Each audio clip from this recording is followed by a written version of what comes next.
want to start by thanking Mike for that very kind introduction and for everything that he and Walmart are doing to support our troops, our veterans, and the health of our families. I also want to thank Jim McNerney as well as Governor John Engler for their extraordinary leadership of the Business Roundtable and for inviting me here this morning to be with all of you. I'd also like to thank the military leaders who are here with us, Lieutenant General Bill Troy from the Army and Vice Admiral Bill French from the Navy.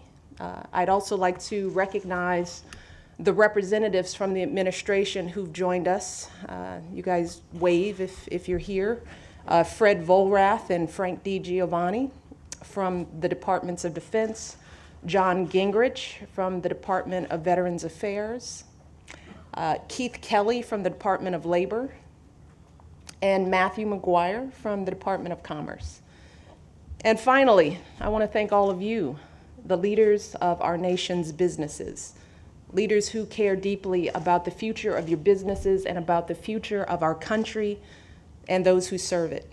As you know, over the past couple of years, Jill Biden and I have been working to support our nation's veterans and military families through joining forces. And now that the Iraq War is over and the war in Afghanistan is drawing to a close, we are focused like never before on helping our veterans and military spouses find employment and build their careers. Right now, there are hundreds of thousands of veterans and military spouses looking for work.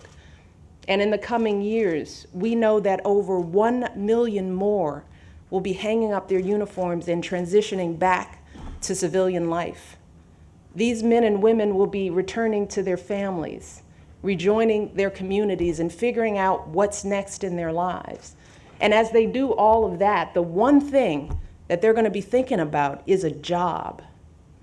They'll be trying to figure out how to achieve that sense of financial security and stability for their family, how to find that next mission to accomplish. And that's where all of you come in. So today I want to spend a little time just talking to you about who these veterans and military spouses are, what they can do for your businesses, and how they can keep on serving this country in the years ahead. So let's start with who they are. This current group of veterans, the 9/11 generation, as my husband has called them, holds a special place in our history. These are the Americans who stepped up and volunteered to serve during wartime, knowing full well they'd be sent into harm's way. They are young. The majority are between 18 and 34 years old, and a record number of them are women. They're highly skilled, serving as IT specialists and operations managers, logistics coordinators. They've overseen millions of dollars worth of assets, operated complicated machinery, managed dozens, even hundreds of their peers. On the battlefield, they are the leaders of today's dynamic modern warfare. One day they're handing out humanitarian aid, and the next they're responding to a firefight. And the next they're building relationships with local leaders.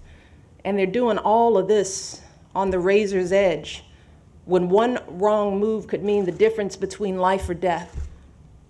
And then back home, their spouses are serving this country as well. They're volunteering in their communities like no one else. They're taking care of their kids, taking them to soccer, managing their family's finances alone. Many are even hitting the books for night class after everyone else is asleep. Every couple of years, these spouses are uprooting their lives and restarting their careers as their families are transferred from base to base. They're dealing with all the emotions of long, multiple deployments, constantly worried about the danger that lies ahead for their loved one. And when their spouse comes home, some carrying the seen or unseen wounds of war, they are snapping back to action to care for them.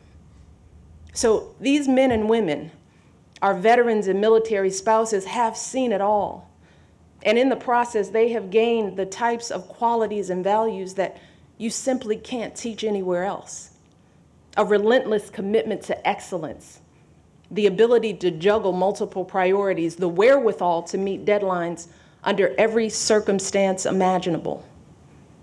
They know how to develop and execute complex strategic plans, and they don't give up until their mission is complete. And when the pressure is highest, that's when our veterans and military spouses are at their best. And believe me, my husband and I have seen this firsthand. We have had the privilege and opportunity to work with military personnel at all levels of the White House, from our policy teams to our military aides to our Navy mess staff.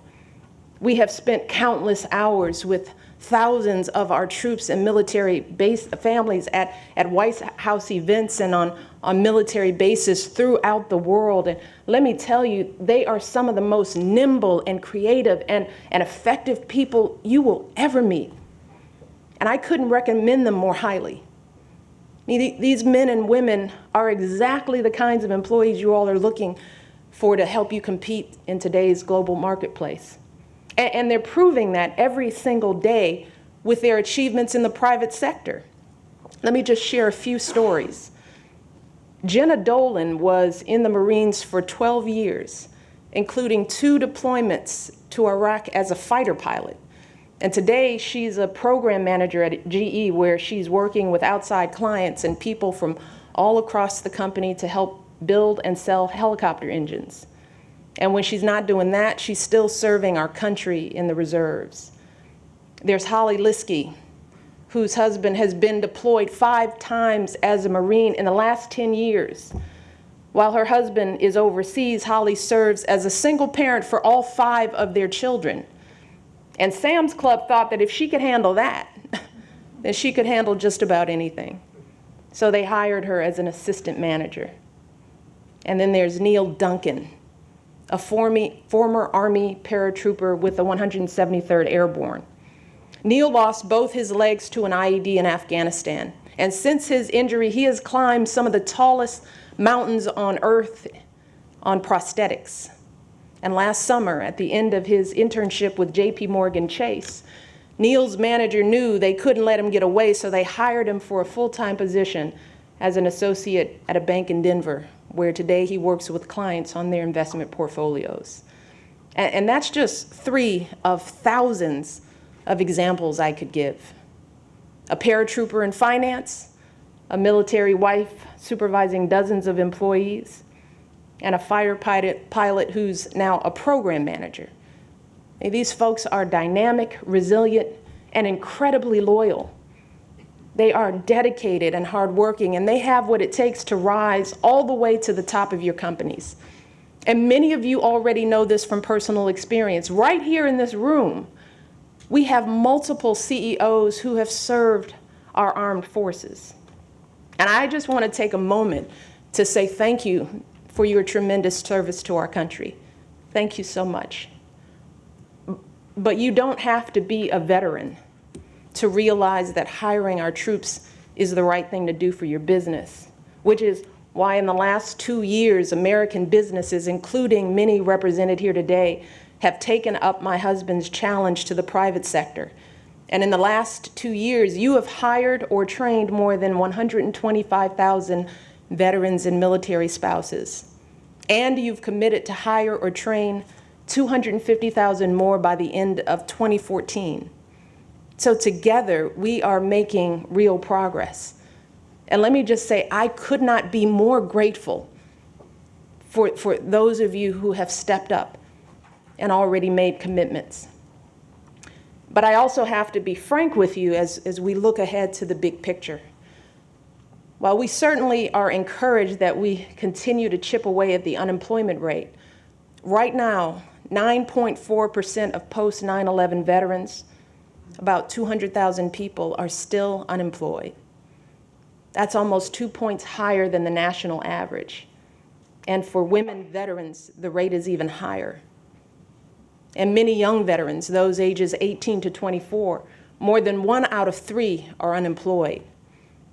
Now, on top of that, we've got another 200,000 active duty military spouses currently looking for work.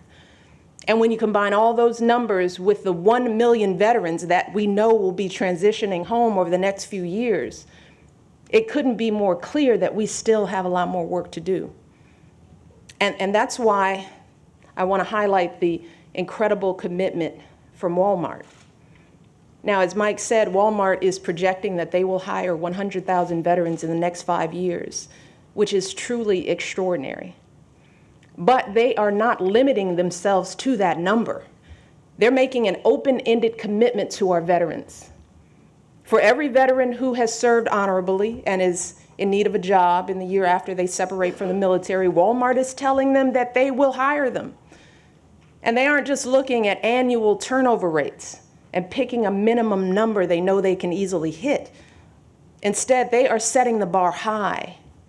They're saying, no matter what, we've got your back. Just think about that, the power of that level of commitment to those veterans. It's a commitment that carries real weight and real risk, I might add. But Walmart is ready for the challenge. They're not just asking themselves, what can we afford to do? No, they're asking, what more can we do? Now, some of you might be saying, sure, Walmart's in retail.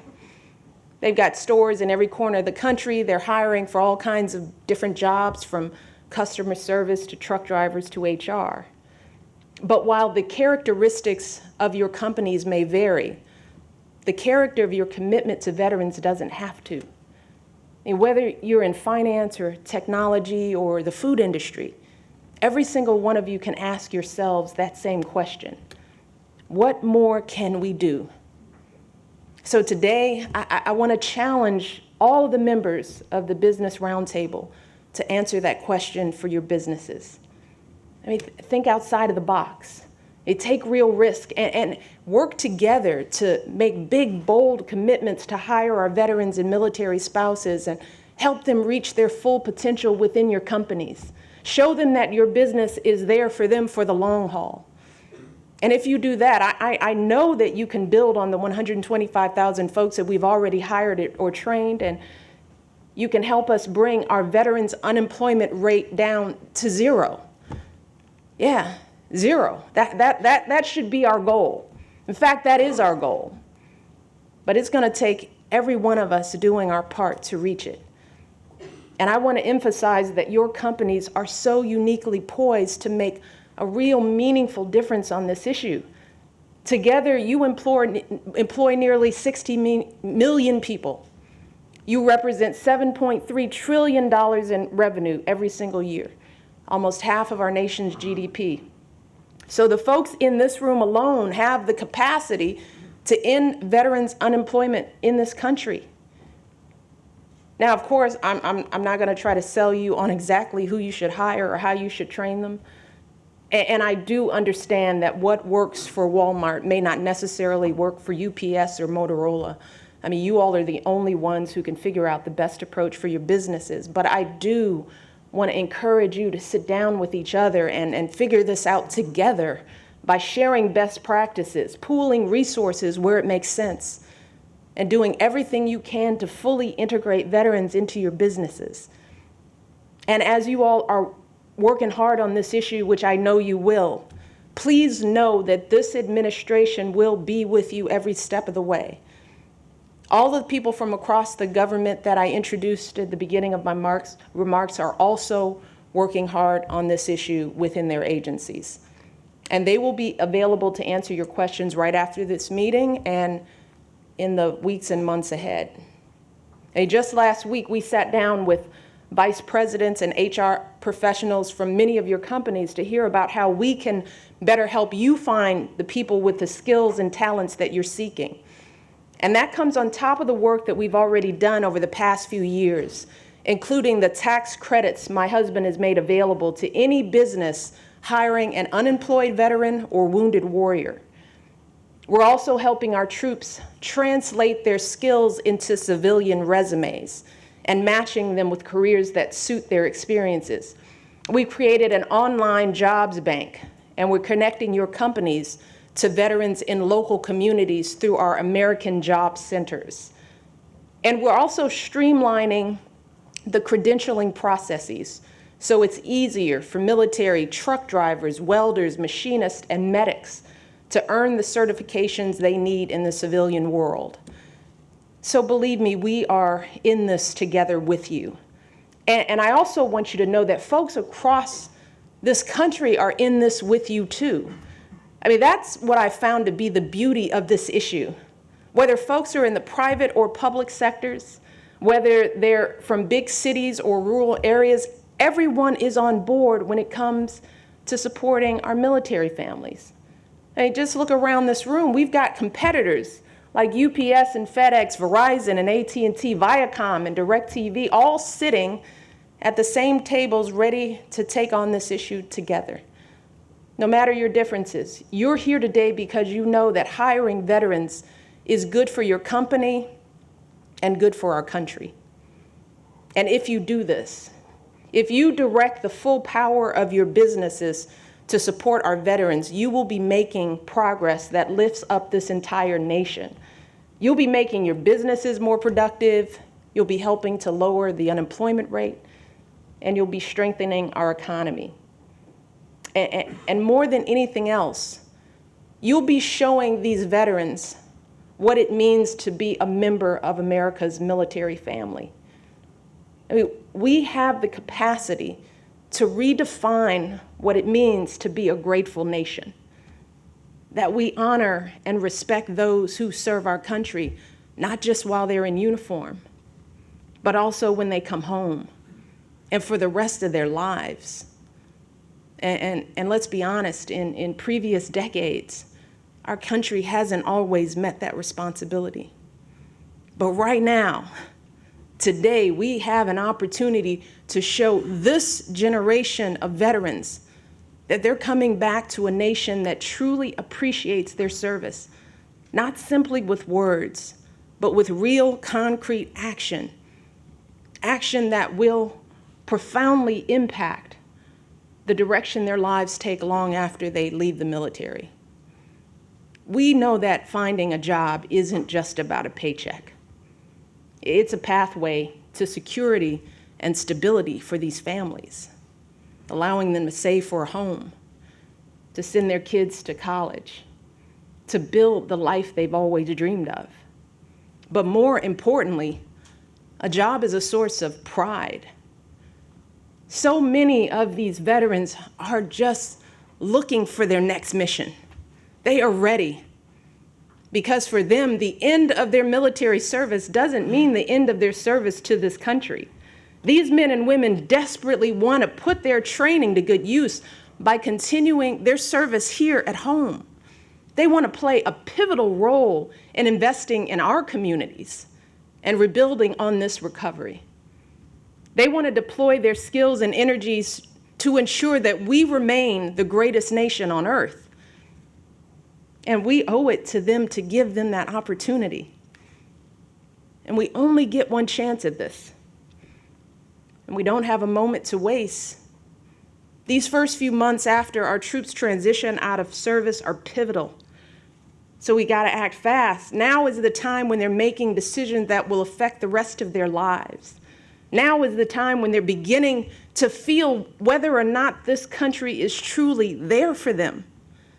So now is the time when we've got to spring into action. We've got to hold ourselves to the same standards of service and patriotism as they held themselves. And we've got to join forces so that we can truly serve our veterans and military families as well as they've served us. So I want to thank you. I want to thank you all again, your businesses, the individuals within your companies, for everything that you do on this issue. And thank you for all that you do for this country every single day. I truly look forward to working with all of you in the months and years ahead. Thank you so much.